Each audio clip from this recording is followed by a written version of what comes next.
Right, so as soon as you spawn in, you want to jump onto this little rock, turn around, jump onto there, and then jump up here. Then you can take out the Blight. So with the Blight, I have a magazine Devils. It takes me 2 mags, or just under 2 mags, a little less than 2 mags to take out a Blight. With a nade, maybe a little less.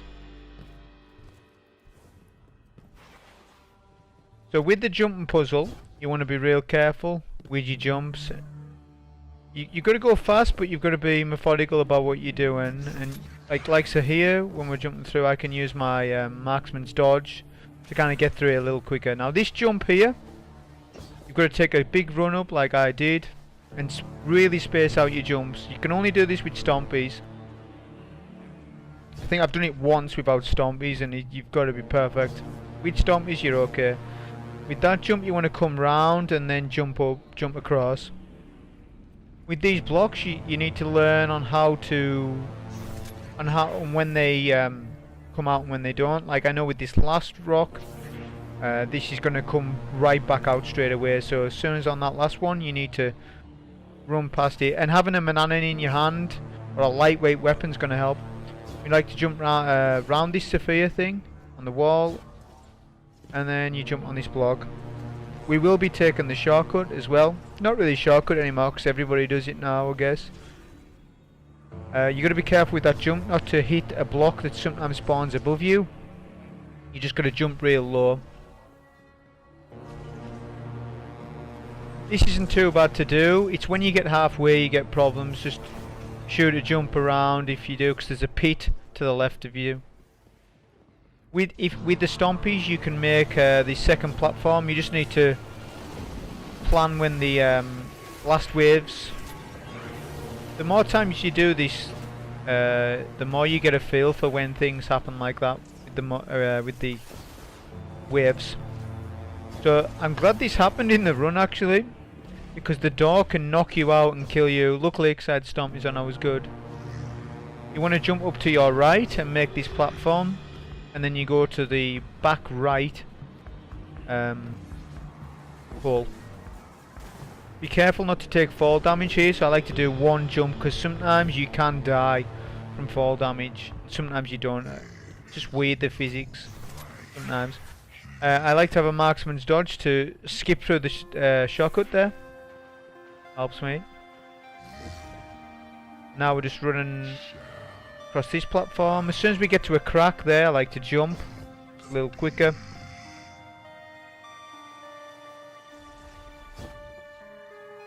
This jump can be awkward sometimes, just going it at an angle, so best I can say. And this jump is also awkward, so you can hit the sides, but it's all timing. Once you get there, you want to switch any equipment. So if you were doing Arc Strider, same with that. You would switch what you need. Okay, so now we go in biz straight away behind this Blight, and this is where we set up for the first bit, if you like. Sometimes the major gets stuck. You see he's stuck in a hole there? That does help if that happens. So you're just setting up from here. I'm waiting for my box breathing here, as I want to try and kill this guy in 2 shots. I can't 2-shot him at my light without box breathing. So those are the locations of all the snipers on the first phase. Now I'm just kind of waiting out my tether. I'm pretty close. You can shoot these bombs away, by the way. So I end up killing one for all. I want to leave them all alive, as I want them for nade energy and tethers. So we're going to round them up, and we're going to tether exactly here. This is the best place. And you can use your grenades, kill all the thrall, and then quickly come around this point. You tether the majors. You can nade them as well. Your tether behind you will still be up, so you can take advantage of it. I love tether for this first room. I prefer it to Arc Strider actually. Not only that, they're all marked as well, so that's good, as they often hide. You get a lot of bricks in this room as well, so don't be frightened to use heavy, even on red bars. This is one time I like Keen Scout in PvE.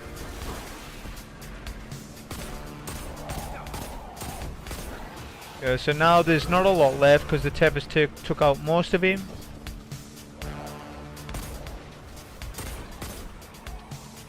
You've still got to be careful. Hang out on the top platforms. That's what you'll notice from what I'm doing. I'm rarely going on the ground, as I really want it flawless. I didn't want any depths in this one. You can use your smoke as well. It's a real good ability to suppress them because the bubbles that they put up are annoying. So at this point you need to do an ammo run if you haven't got max heavy and stuff. You want to time these blasts, and in this room you want to tether also. Go in V's immediately, and then you can nade and take out what you can with your tether. And that clears out that pretty good, actually, the tether. Okay, so now with the second room, we've now switched to the void room. We was on the solar room, now we're on the void room. You want to snipe that knight on the perch first. Go in V's, wait for box breathing, and then focus second knight in the corner. If I'd hit my crit, he would have been down already. But if not, you can hang behind these stairs and his flames can't hit you. So this is a real good spot. Once the knight's down, you want to focus these acolytes. Once you've cleared that out, the next thing that I like to do is start sniping at the back of the room, just in this little gap here that you see. I like to get those two snipers. Now at this point I was contemplating which method to do. There is different ways. But I ultimately decided to go in V's and go on top of the perch. We go in V's so that the knight doesn't do his solar blast attack, because if he does that, you're dead. You're just about dead. But it's very important to take him out first. Your next target is the wizard. Once the knight and the wizard's down, this room becomes a whole lot easier. So now you're just taking out all the snipers. I forgot that there was a second wizard up there. I was lucky there because the wizard's usually shooting at you. Same again, you want to take the shield down and then finish the witch off. Just a couple of snipes. It's okay. Okay, so now your attention is the void shield, the acolytes that I was talking about. You're going to have 3 pairs of 2, so 2 at the back, in mid and right below you. So you want to just work your way down. Try not to confront them all at once because they do wreck.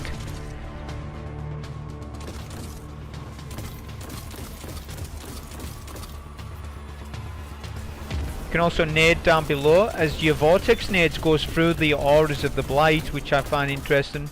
If an acolyte's hiding in the aura of the blight, the vortex nade can still get them. Pretty good. It's the same as well for when an acolyte puts a bubble up. You get the vortex nade in the bubble, it'll take him out. So now your next target is this knight, but you need to take him out as quickly as you can. You don't want to sit in his solar shield.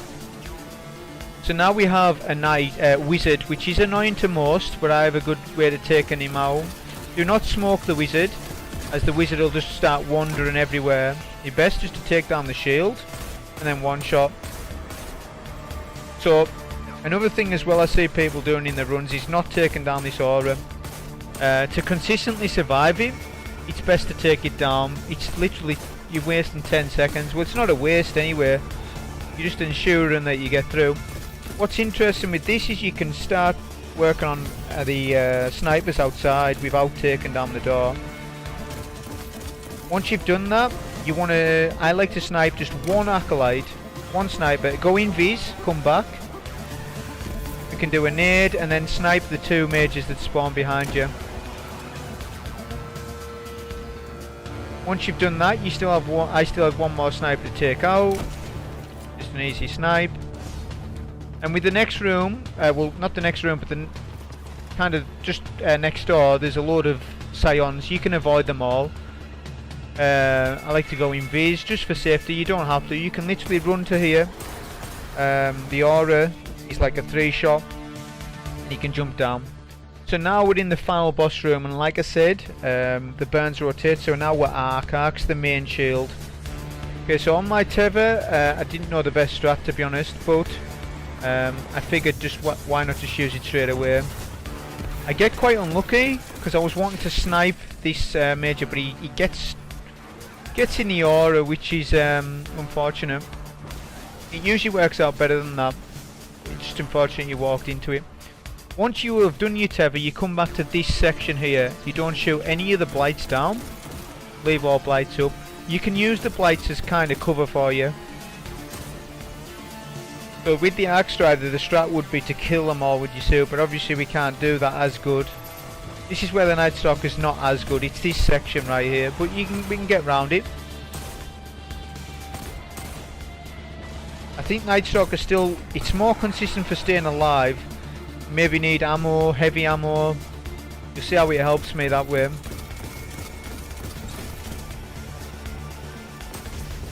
So you want to work on the major to your right first. Well, right and mid. The one on left, if you stand where I am, his AI, he always just stands at the back, doesn't do anything at the back left. It's just something he always does, which is good for us. We don't want 3 majors attacking us all at the same time. Try to work on the phalanxes first, then you can work your way up. You could snipe these Centurions as well. What I opted for was to save heavy, full heavy, because if I need heavy later on, we're going to have 3 bricks on the floor, which is quite a lot of ammo. So rather than wasting one shot, I just rather just take them all down, which we have 8 minutes. So I got here with a half decent time. Oh, I do use 3 shots, pardon me, but he went to cover. So I end up picking up just one of the bricks. I still have 2 bricks on the floor for later.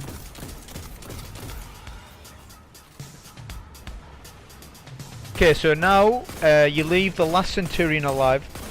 The reason for that is that if you kill the Centurion while all the blights are still up, you will not have a fun time trying to snipe these bosses, because it's something in their AI to hide in these blights.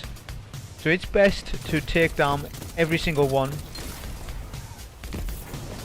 because there's the boss that does his shadow move on you.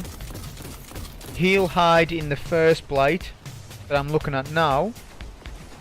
There's the Taken Knight, who will hide in a blight on his side if you don't take it down, and the Centurion will hide in this blight and the one in the back.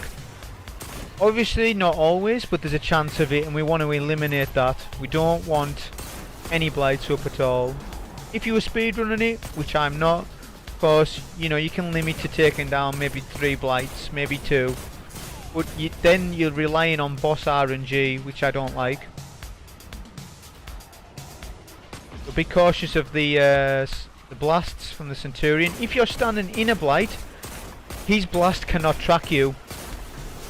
But once you take down the blight, it will then start to track you. If he's inside a blight, the blast can't get out, so the blight auras kind of stop the tracking on those blasts, which I am taking advantage of here.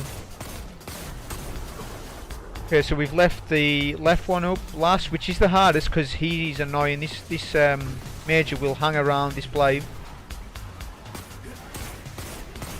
So my strategy is just to put a couple of shots in and then go in V's and get out of the way. Like I say, once I start taking out that Centurion, we're going to have bosses spawning in, and we don't want that. As we want all blights down first. Also, I want to be close to the back of the map for when the boss spawns in, as that's important for the way I do it also. As soon as that Centurion's down, we head for the back of the map. Now the boss will spawn in at the back, or at the front of the map should I say. But if you get up here quick enough, it will stop him from doing his move, his shadow move, whatever it's called. Which is very annoying to me when we're trying to snipe him. But if you see here, he's not he's not doing his manoeuvre. If I was a little closer to him, he would definitely be doing his move on me, which would makes him a lot harder to snipe. So there's kind of 3 rocks at the back. There's 2 on the left, and there's 1 on the right side. I'm literally just standing on all these 3 blocks. It is a slower method, but it's more reliable. You're less likely to miss crits, therefore you're going to get white nail to proc, and you're less likely to take damage. So we're just literally, he just started to do his manoeuvre there, but the reason why he done it is because I fell off the rock, if you noticed. That proves the point. Staying on these back 3 rocks helps. Then you'll have the knight to your left, which is less annoying, but he hides behind the pillar that he's close to. If the bosses are completely out of sight, just keep rotating, maybe put a couple of scout rifle shots down there to change what they're doing.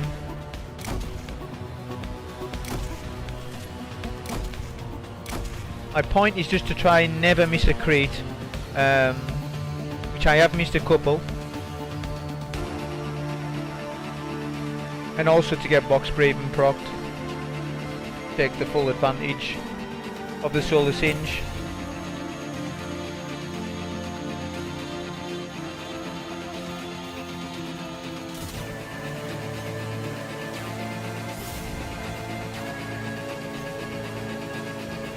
This morning I'm just kind of waiting just to see, so this boss is still here. Good.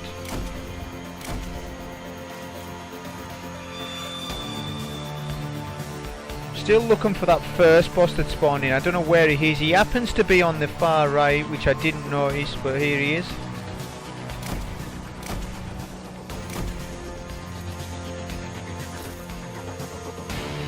Watch out, I've run out of ammo. Low on my primary ammo, you see there. So I use a grenade there to finish off the last guy, and my problem is ammo, so like I said, having bricks on the floor helps, and having invis like this also helps. So I go invis to get a couple of bricks and then run back.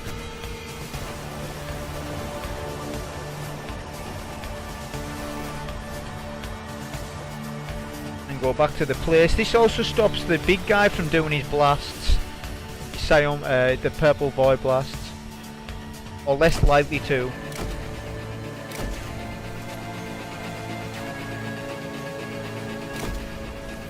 Yes, we get to take a knight, he's no problem. Now we just have the Centurion, which what the Centurion will do is there's a pillar, there's the short pillar, and there's the short pillar. He'll kind of go between the left and right side of this pillar. It's just what he does. He'll just keep going between the two. What I also notice is if you aim down sights for too long, he starts to move, which I was trying to get box breathing.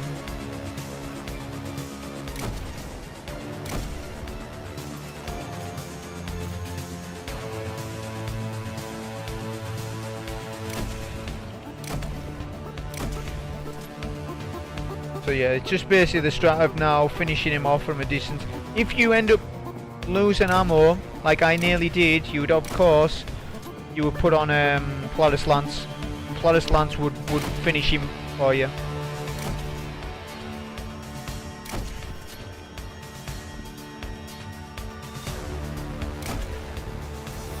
Okay, so the guy's one shot, run out of ammo, just want to tether him, stick a vortex on him, and that's good. I could have done this a lot quicker, but I'd rather have done it with no deaths. But those are little tips